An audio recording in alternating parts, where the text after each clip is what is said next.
Olá, meus irmãos, sejam bem-vindos a mais um Palavra Encarnada, nossa meditação diária a partir do Evangelho. E o Evangelho de hoje, quinta-feira, estamos na última semana da Páscoa, está em João, capítulo 17, versículos de 20 a 26. Mais uma vez nós nos reunimos em nome do Pai, do Filho e do Espírito Santo. Amém. Vinde, Espírito Santo, vinde por meio da poderosa intercessão do Imaculado Coração de Maria, vossa amadíssima esposa. Vinde, Espírito Santo, vinde por meio da poderosa intercessão do Imaculado Coração de Maria, vossa amadíssima esposa. Vinde, Espírito Santo, vinde por meio da poderosa intercessão do Imaculado Coração de Maria, vossa amadíssima esposa. Diz o Evangelho de hoje. Naquele tempo, Jesus ergueu os olhos ao céu e rezou, dizendo: Pai Santo, eu não te rogo somente por eles, mas também por aqueles que vão crer em mim pela sua palavra, para que todos sejam um como tu, Pai, estás em mim e eu em ti, e para que eles estejam em nós, a fim de que o mundo creia que tu me enviaste. Eu dei-lhes a glória que tu me deste, para que eles sejam um, como nós somos um, eu neles e tu em mim, para que assim eles cheguem à unidade perfeita, e o mundo reconheça que tu me enviaste e os amaste, como me amaste a mim. Pai, aqueles que me deste, quero que estejam comigo onde eu estiver, para que eles contemplem a minha glória, glória que tu me deste, porque me amaste antes da fundação do universo. Pai justo, o mundo não te conheceu, mas eu te conheci, e estes também conheceram que tu me enviaste. Eu lhes fiz conhecer o teu nome, e o tornarei conhecido ainda mais, para que o amor com que me amaste esteja neles, e eu mesmo esteja neles. Meus irmãos, nós continuamos acompanhando na nossa leitura diária do Evangelho a oração sacerdotal de Jesus no capítulo 17 de São João. Nesses últimos dias do tempo litúrgico da Páscoa, nós estamos nos preparando para a grande solenidade de Pentecostes, que encerra o ciclo pascal. No caso do Evangelho de hoje, é interessante que Jesus deixa claro, aqui na sua oração, no seu diálogo com o Pai, que ele está rezando não só pelos discípulos que ele tinha naquele tempo, quando ele estava ali perto de ser crucificado e estava orando ao Pai. Ele reza por nós. Ele diz assim: Pai Santo, eu não te rogo somente por eles, ou seja, pelos discípulos daquela época, mas também por aqueles que vão crer em mim pela sua palavra.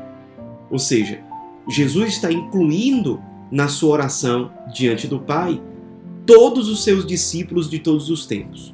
Nós, mesmo com as nossas fraquezas, com as nossas limitações, Jesus não está aqui rezando somente pelos santos, ele está rezando por todos aqueles que são dele, que foram dados pelo Pai a ele, que são discípulos dele.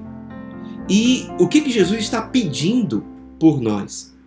Ele está pedindo o seguinte: para que todos sejam um como tu, Pai, estás em mim e eu em ti. Ele está pedindo para nós, na sua oração ao Pai, o dom da unidade. Uma unidade semelhante àquela que o Filho tem com o Pai. É uma unidade entre os discípulos de Jesus, mas preste bem atenção, é uma unidade também com o próprio Deus. É uma unidade, é uma comunhão entre irmãos, entre discípulos de Jesus, e uma comunhão fundada na comunhão com Deus. Não é uma fraternidade separada da espiritualidade. É uma fraternidade que brota da comunhão com Deus. Por isso, Jesus diz no Evangelho de hoje: para que o amor com que me amaste esteja neles e eu mesmo esteja neles. Ou seja, é uma comunhão profunda dele conosco. Essa comunhão fecunda uma profunda unidade entre os irmãos, uma profunda fraternidade. E um outro ponto para a nossa reflexão hoje. Jesus diz assim: para que assim eles cheguem à unidade perfeita, e o mundo reconheça que tu me enviaste e os amaste, como me amaste a mim. E aí ele diz antes disso, que eles sejam um para que eles estejam em nós, a fim de que o mundo creia que tu me enviaste. Ou seja, a comunhão entre os discípulos de Jesus, repito, uma comunhão que é alicerçada, alimentada pela comunhão com Deus. Essa comunhão é um muito eficaz meio de evangelização. Que eles sejam um para que o mundo creia. Será que nós levamos a sério essa realidade do Evangelho? Às vezes a gente esquece o potencial, a força evangelizadora que a comunhão entre nós, que a unidade entre nós tem. Não à toa, segundo Tertuliano, um historiador do início da era cristã, os pagãos olhavam para o modo como os cristãos viviam e diziam: vejam como eles se amam. Eram cristãos que estavam colocando em prática aquilo que Jesus tinha dito na última ceia. Nisto, todos reconhecerão que sois meus discípulos, no amor que tiverdes uns para com os outros. Esse é necessariamente um distintivo dos cristãos. Uma profunda comunhão entre eles, entre os cristãos, alicerçada numa profunda comunhão com Deus. O dom da unidade. E uma unidade que evangeliza por si só. Já pensou se nós levássemos mais a sério essa necessidade de unidade nas nossas famílias, na comunidade, na vida eclesial, nos nossos relacionamentos? Isso especialmente num tempo em que o mundo não acredita mais tanto no amor. O mundo acredita no prazer. Enquanto aquilo me dá prazer, eu estou com aquela pessoa, ou eu estou naquele grupo, ou eu estou naquela instituição. Quando aquilo deixa de me dar prazer, eu descarto aquilo. O mundo geralmente entende isso. O mundo tem necessidade de ver testemunhos de amor autêntico. O mundo hoje tem grande dificuldade de acreditar, por exemplo, no perdão. No perdão diante de infidelidades. O mundo tem muita dificuldade de acreditar no amor incondicional. No amor diante de alguém que não tem como me retribuir. Ou no amor incondicional entre pais e filhos, entre marido e esposa. O mundo, para crer, muitas vezes precisa ver esse tipo de testemunho, de amor concreto. É o amor de Cristo refletido na vida dos cristãos. Os cristãos são chamados a dar esse testemunho ao mundo. E a gente poderia até, diante dessa realidade do Evangelho, cair na tentação de pensar o seguinte: mas é muita hipocrisia eu viver a fraternidade, a comunhão, a unidade na minha comunidade, na família ou na igreja, só para que os outros sejam evangelizados, para que os outros vejam. Meu irmão, não tem nada de hipocrisia nisso. Isso é um incentivo para que você viva aquilo que você precisa viver. Sim, nem que a motivação que você tenha seja: olha, os frutos da minha evangelização não vão aparecer enquanto eu não viver uma profunda unidade na comunidade, na família, na igreja. Mesmo que essa seja a motivação, viva. Não existe nada de hipocrisia. Não existe hipocrisia quando aquilo que você foi criado para ser está se apresentando diante de você como uma exigência interior do seu coração. Você tem necessidade de comunhão. Você tem necessidade de unidade. E se para entender isso, a evangelização é a grande motivação, pois viva. E saiba de uma coisa. Por que a unidade é tão importante para a evangelização? Primeiro, porque o evangelizador, ele dá tanto mais frutos quanto mais intimidade com Deus ele tem.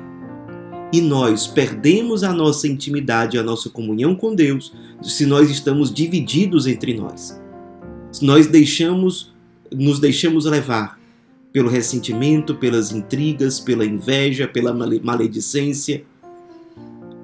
Tudo isso tira a nossa comunhão com Deus e, consequentemente, diminui os frutos da nossa evangelização.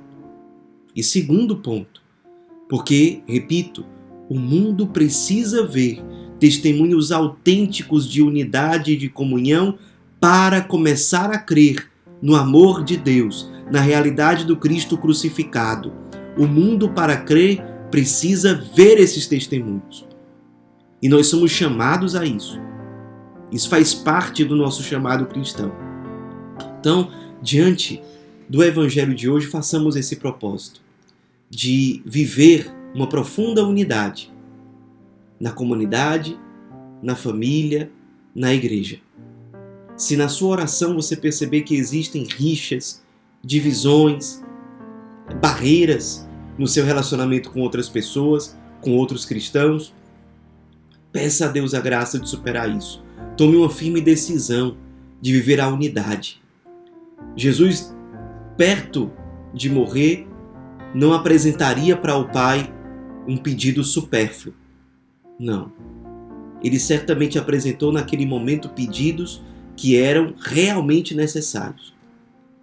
E os irmãos nas casas, por exemplo, o quanto a evangelização e o testemunho de vocês vai gerar frutos, quanto mais for maior, quanto mais for firme a comunhão e a fraternidade entre vocês. Isso gera frutos de evangelização, pessoal. Esse testemunho de comunhão na vida fraterna, dentro das casas, isso atrai as pessoas para Deus. Faz as pessoas terem uma experiência com o verdadeiro amor, incondicional, com a verdadeira caridade. E nós somos chamados a dar esse testemunho, superando, pela graça de Deus, toda divisão, toda falta de unidade que possa existir entre nós. Que a Virgem Maria, Senhora de Pentecostes, a Virgem Maria que quer certamente a unidade dos seus filhos, interceda por nós. Ave Maria, cheia de graça, o Senhor é convosco. Bendita sois vós entre as mulheres, e bendito é o fruto do vosso ventre, Jesus. Santa Maria, Mãe de Deus, rogai por nós, pecadores, agora e na hora de nossa morte. Amém. Em nome do Pai, do Filho e do Espírito Santo. Amém.